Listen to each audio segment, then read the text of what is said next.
ప్రియమైన దేవుని పిల్లలారా, ప్రభువైన యేసుక్రీస్తు వారి పేరట మీ అందరికీ వందనాలు. ప్రభువు పేరట మీ అందరికీ శుభములు, దీవెనలు కలుగునుగాక. ఈ ఉదయకాలం పరిశుద్ధ గ్రంథము నుండి దేవుని వాక్యాన్ని చదువుకుందాం. సామెతల గ్రంథము 17వ అధ్యాయము 17వ వచనం చదువుకుందాం. నిజమైన స్నేహితుడు విడువక ప్రేమించును, దుర్దశలో అటువాడు సహోదరుడుగా నుండును. దేవుడు తన మాటలు మన అందరి కొరకు దీవించునుగాక. ఆమెన్. ప్రియమైన దేవుని పిల్లలారా, ఈ భూమి మీద జన్మించిన తర్వాత, ఊహ తెలిసిన తర్వాత మనకు అనేక మంది స్నేహితులు తయారవుతుంటారు. ఇంటి చుట్టుపక్కల, స్కూల్లో, కాలేజీలో, ఉద్యోగం చేసే దగ్గర, ప్రయాణాలు చేసేటప్పుడు ఏదో ఒక చోట స్నేహితులు పరిచయం అవుతారు. కొంతమందితో స్నేహం కొద్ది కాలం ఉంటుంది, కొంతమందితో చనిపోయే వరకు స్నేహం ఉంటుంది. తల్లిదండ్రులు, అన్నదమ్ములు, అక్కచెల్లెళ్ళు, బంధువులు లేనివారు ఉంటారేమో కానీ స్నేహితులు లేనివారు అరుదుగా ఉంటారు. కుటుంబ సభ్యులతో చెప్పుకోలేని విషయాలు స్నేహితులతో పంచుకుంటారు. స్నేహం అనేది ఒక మధురమైన అనుభూతి. నిజమైన స్నేహం అరుదుగా దొరుకుతుంది. నిజమైన స్నేహం ఉన్నప్పుడు అబద్ధమైన స్నేహం కూడా ఉంటుంది. అనుకోకుండా పరిచయమైన వారు మంచి స్నేహితులుగా మారిపోతుంటారు. చిన్నప్పటి నుండి స్నేహితులుగా ఉన్నవారు ఏవో మనస్పర్ధలు వచ్చి విడిపోతుంటారు. ఏదో ఆశించి స్నేహం నటించే వారు ఆశించింది దొరకక దూరమైపోతుంటారు. మనుషులు స్వార్థపరులైనట్లయితే వారి స్నేహం కూడా స్వార్థంతో కూడిందవుతుంది. ఇప్పటి కాలంలో, ఈ ఇంటర్నెట్ కాలంలో ఫేస్బుక్, వాట్సాప్ ద్వారా మనకు అనేక మంది స్నేహితులు ఏర్పడుతుంటారు. ఫ్రెండ్స్ లిస్టులో వందల మంది స్నేహితులు ఉంటారు. సరదాగా గడపడానికి, మాట్లాడడానికి తప్ప అక్కర్లు ఆదుకోవడానికి స్నేహితులుగా ఉండకపోవచ్చు.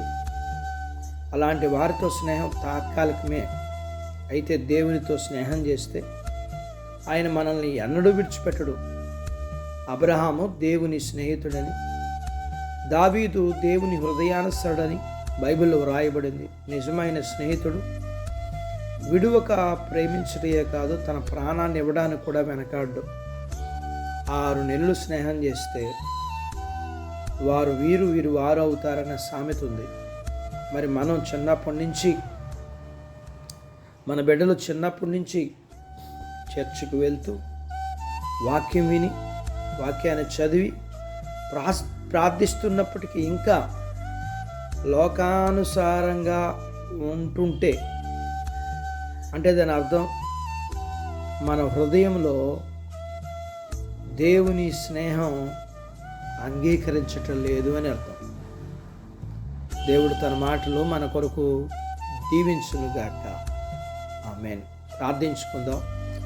నాతో పాటు ఏకీభవించండి. మమ్మల్ని మిక్కిలిగా ప్రేమించిన మా ప్రియ పరలోకపు తండ్రి, మీ పరిశుద్ధ నామమును బట్టి మీకు వందనాలు. ఈ ఉదయకాలం మీ పాదాల దగ్గర మీ లేఖనాన్ని మేము నేర్చుకోవడానికి మీరు సహాయం చేశారు. నిజమైన స్నేహం విడవక ప్రేమిస్తుంది అని,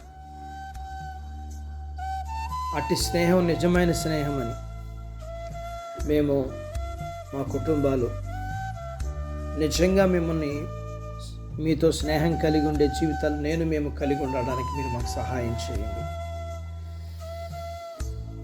విడువక మిమ్మల్ని ప్రేమించే వారిగా ఉండగలగడానికి సహాయం చేయండి. అబ్రహాము మీ స్నేహితుడని, దావీదు మీ స్నేహితుడని, వారు ఎలా ఉన్నారో అలాంటి జీవితాలు మేము కలిగి ఉండడానికి కూడా మీరే కృప చూపించాలని మీ పాదాల యొక్క ప్రార్థన చేస్తున్నాను. ప్రియుడా, మీకు వందనాలు చెల్లిస్తున్నాను. చిన్న బిడ్డలని, యవనస్తులను, వృద్ధులను, స్త్రీలను, పురుషులను జ్ఞాపకం చేసుకుని వారి చదువులు, ఆరోగ్యాలు, ఉద్యోగ ప్రయత్నాల్లో విజయాలు, వారి యొక్క ఉద్యోగాలలో ప్రమోషన్, చేతి పనులు, వ్యాపారాలు, పొలాలు, పశువుల్ని దీవించండి. ఎగ్జామ్స్ రాసిన పిల్లలందరికీ మేలు చేయండి. అలాగనే వివాహాలు కాని వారికి అవ్వటానికి, గర్భఫలములు లేకున్న వారికి ఇమ్మని, గర్భఫలములు కలిగిన వారికి సుఖమైన ప్రసూతి ఇమ్మని, ప్రసూతి అయిన తల్లి పిల్లలకు ఆరోగ్యాలు ఇమ్మని, మీ పిల్లల అవసరాలు, సమస్యలు, బలహీనతలు, రుణాల నుంచి విడిపించి మీ పిల్లలు మీరు దీవించమని యేసు ప్రభు వారి పేరట స్తుతించి ప్రార్థించి అడిగినవన్నీ పొందుకొని ఉన్నాము తండ్రి. ఆమెన్. దేవుడు మిమ్మల్ని దీవించునుగాక. ఆమెన్.